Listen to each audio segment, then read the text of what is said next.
The text arrived at 2:14 a.m., lighting my bedroom like a small, invasive wound. We just need you at our wedding for closure. For a moment, I couldn't breathe. My phone vibrated again. An accidental tap, maybe, and the sound cracked something open in my chest. 3 years of silence, of carefully constructed distance, undone by 12 words and a pair of quotation marks that felt like mockery. I sat up, sheets tangled around my legs, heart hammering like it had somewhere urgent to be. His name glowed on the screen. Evan. The same name I'd trained myself not to flinch at. The same man who had once pressed his forehead to mine and sworn I was his forever. Closure. As if it were a gift he could offer now. I didn't respond. I stared until the screen dimmed, until my reflection replaced a message. Older, sharper, someone who had learned to survive without answers. Or so I thought. Sleep didn't come.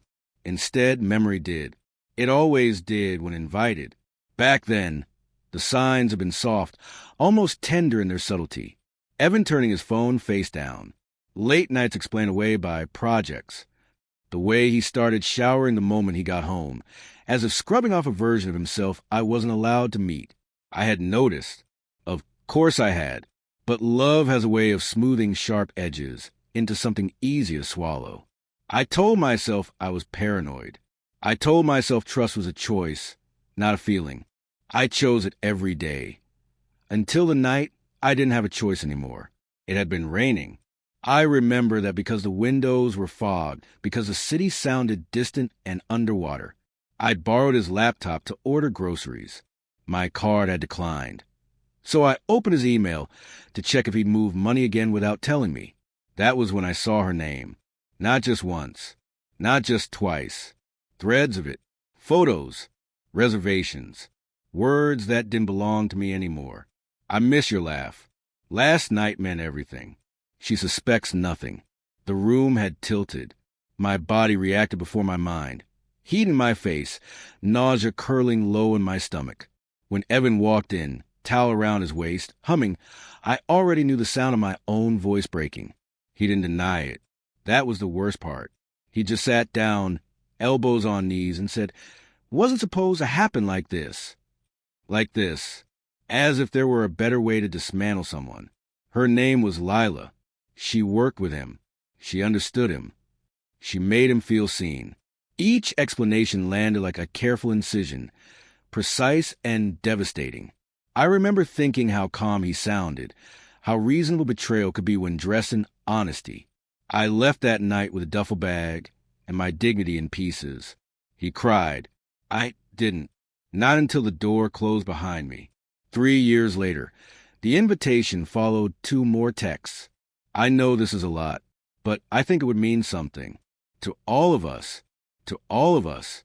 As if we were still a triangle. As if I hadn't been the disposable angle. I should have blocked him. I should have deleted the messages and gone on with my life. The one I'd rebuilt brick by brick. New job. New apartment. A version of peace that didn't ask questions. Instead, I replied, "Why now?" The answer came quickly. Because we're getting married where it all started. And I can't do this without facing what I did to you. Facing. Closure. Words that sounded like growth but smelled like guilt. Against every instinct. I agreed to meet him first. Coffee. Neutral ground. An exit strategy if I needed one. Evan looked older. So did I. There were lines around his eyes now, the kind you earn from regret or happiness. I couldn't tell which. He talked about therapy, about accountability, about how Lila had insisted he reach out, said it was the right thing. That stung more than I expected. Lila, still deciding what was right for me. "Do you want me there for you?" I asked quietly. "Or for her?" He hesitated. "Just long enough. For the truth," he said. "For all of it to be out in the open." I went home sick with the feeling that something was being staged, and I was a prop they needed in place. The wedding was small, coastal, the same stretch of cliffs where Evan had once told me he wanted to marry me someday. The air smelled like salt and eucalyptus. I wore a simple black dress, not mourning, just honest. Lila found me before the ceremony. She was beautiful in a fragile, intentional way. She thanked me for coming. Said she admired my strength. Said Evan still talked about me sometimes, about the damage he'd done. I needed to know you'd seen it, she said, voice trembling. That we weren't pretending. The ceremony was brief. Vows about forgiveness.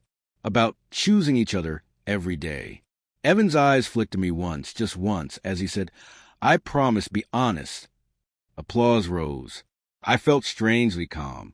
At the reception, Evan approached, hands shaking. Thank you, he said. I feel lighter. That was when I understood. This had never been about my healing. It was about his absolution, about using my presence as proof that the past was forgiven, even if it wasn't. I leaned in, close enough that only he could hear me. You don't get closure from me. I said, you live with what you did. That's the ending. His face collapsed, confusion blooming into something like fear. I left before the cake was cut, before anyone noticed the space I'd vacated. Outside, the ocean roared, indifferent, endless. My phone buzzed once more as I walked away. A message from an unknown number. Thank you for coming. It read, now I know he'll never really be mine either. I stopped. The wind tugged at my dress. The horizon stretched wide and unforgiving. Closure, I realized, isn't something you're invited to. It's something you claim. And for the first time in 3 years, I didn't look back.